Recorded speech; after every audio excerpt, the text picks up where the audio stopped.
to bumper! Sa EDSA, the slower, the better. Sa EDSA, Usad Pagong is live! Kaya kung ako ikaw at ikaw sila, mag-EDSA na tayo! EDSA! Kasama mong natatrap. Diego Bandido! Go Diego! Go Diego! Go Diego! EDSA! Itaas ang kamot sa mga angkol. Itaas ang kamot sa mga angkol. Bunalikol, bunalikol, bunalkol, bunalkol.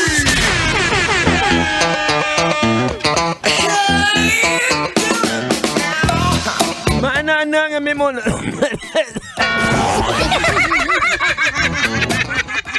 Totoo po yun, may halak ako. Parang ang dami kong plema. Hoy, tawa ka ng tawa dyan. Totoo, patunay na tao ako. Pag may halak, may plema, totoong tao yan. Kahit ako ay mula sa Air Force, Capital of the Philippines. Alam mo ba, Manong, kung saan yung Air Force Capital of the Philippines? Ikaw, alam mo? Hindi mo alam. O, makinig ka mabuti, tandaan mo.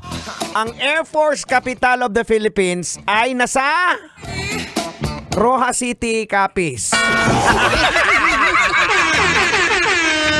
Aragoy! Maluoy ka. Air Force Capital of the Philippines! Tik, tik, tik, tik, tik, tik, tik, tik, tik. Ay, nako, mga kabisyo,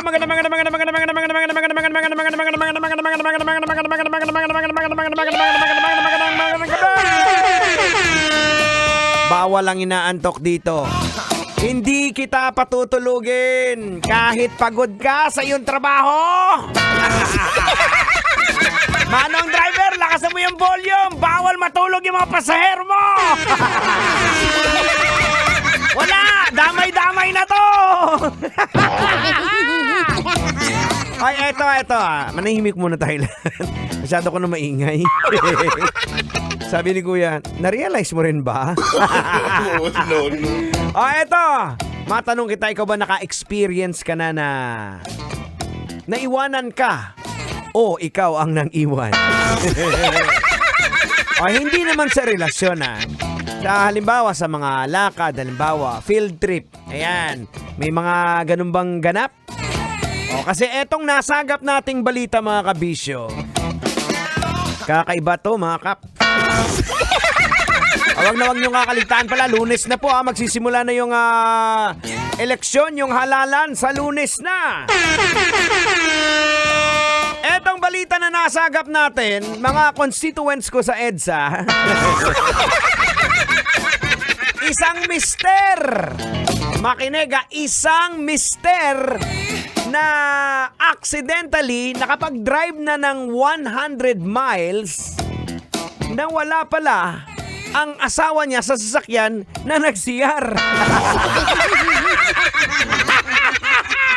Aragoy! Maluoy ka. Naiwan ni Mister si Mrs. Ang layo na natakbo. Oh no! Pero ang depensa naman ni Mister, sabi niya, akala niya daw si Mrs. nasa backseat lang natutulog. Ikaw ba, Manong driver, maniniwala ka sa mga ganitong dahilan? Ako hindi. Tang, logican na ba natin to? Sige, para magkaalaman na, logican mo na yan. Logican na yan! Logican na yan. Eto, mga kabisyo, logican na natin to. Ano ba ang dapat matutunan natin sa mga ganitong kaganapan? Kasi ang dahilan ni Mister, akala niya daw, nasa likod lang daw si Mrs. Hindi ako naniniwala! Baka kung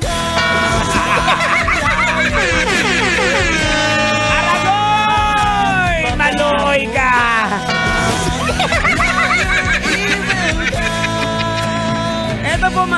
kabisyo, ang leksyon na makukuha po natin doon sa usaping yun na we should not take lightly the people who are important to our lives. Yung mga taong importante po sa buhay natin, hindi po natin basta-basta minamaliit yan.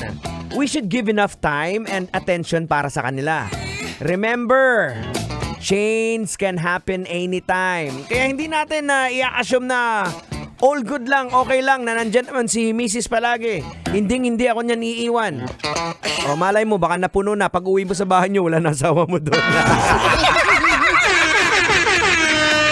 Hindi mga kabisyo, the point is, kung importante sa iyo ang isang tao, pag nawala siya sa paligid mo, mararamdaman mo yan every minute. Pag importante sa iyo ang isang tao, your 5 senses will tell you. Paano mo malalaman? First, unang-una, hindi sanay ang iyong mata na hindi mo siya nakikita. Oh no! Tama, mali? May tama. Kung importante sa iyo ang tao, hindi sanay ang tenga mo na hindi mo siya marinig. Tama, mali? May tama. Kahit maingay pa yung misis mo. Kung importante sa iyo ang isang tao, hindi sanay ang ilong mo na hindi mo siya maamoy kahit mabaho pa kilikilin yan. Hindi sanay ang kamay mo kung hindi mo siya mahawakan. At higit sa lahat, hindi sanay ang mga dila mo kung hindi mo siya natitikman. Aragoy! Maluoy ka. Kaya sa mga kabisyo po natin, dapat pag importante ang tao sa iyo, hindi po natin nakakaligtaan yan. Gaya nga po ng sinasabi ko dito palagi, lalong-lalo sa mga mister, yung mga misis ninyo, alagaan po ninyo. Kasi ang mga misis ninyo, that's our shining glory, mga trophy natin yan. So dapat pag yung trophy mo, inaalagaan mo. Dapat pag nakikita mo si misis, mukhang si misis, mukhang lumulobo na. Tusukin mo ng karayom.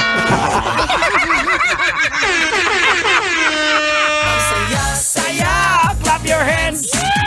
Ang saya-saya, clap your hands. Ganon lang yon, Angkol. Ganon lang yon. O diba, ang mga misis inaalagaan, hinuhulma. So kung makitaan ng misis mo na parang hindi na alagaan yung sarili niya, ibig sabihin, hindi mo rin inalagaan ang misis mo. Oh no! Ayan, kasi talaga given na yan, may mga misis po, may mga nanay na napapabayaan ng kanilang mga sarili dahil sobrang focus sila. Grabe na to, Insan. Sobra na yung focus, Insan. Sobra focus, Insan, sa kanilang mga anak. Focus, Insan, sa mga asawa. Nakakalimutan na magmekos-mekos sa kanilang mga sarili. Nakakalimutan na maglagay ng maraming sibuyas sa kanilang kilikili. Ganon lang yun, boards. Ayos. Naintindihan mo? Getsang mo? Oy, batiin lang natin lahat ng mga toda na nakatutok sa atin. Maraming salamat po. Ayan, sa mga taga Quezon City na nakikinig sa atin, sobra!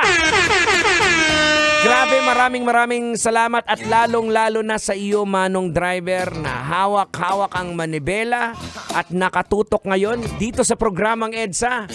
Maraming salamat sa iyo dahil kung hindi sa iyo, hindi po namin makakamit ang pagiging numero 1 sa lahat ng mga sasakyan. Maraming salamat po talaga. Utang na loob namin sa inyo to. Tang, baka may mensahe ka, Tang! Aray! Bakit na naman? Ay, peste ka, naalala mo pa ako nakasama sa programa mo, kanina ka pa salita. Hindi! Akala ko nagpapahinga ka. Di ba ikaw yung advisor ko? Ang mga advisor, hindi pinapagod. Pinapahinga lang sa mga importanteng pagkakataon. Doon lang sila tinatanong. Ganun ba? Oo, ganun yun. Ay, sige, naintindihan ko na. Oras pa natin mga kabisi sa buong kapulaan. It is now 35 minutes makalipas sa oras ng alas 8 ng gabi. Tuloy-tuloy po tayo, tuloy-tuloy ang bakbakan ng musika dito sa programang EDSA, ang programang parang chicharon, maingay,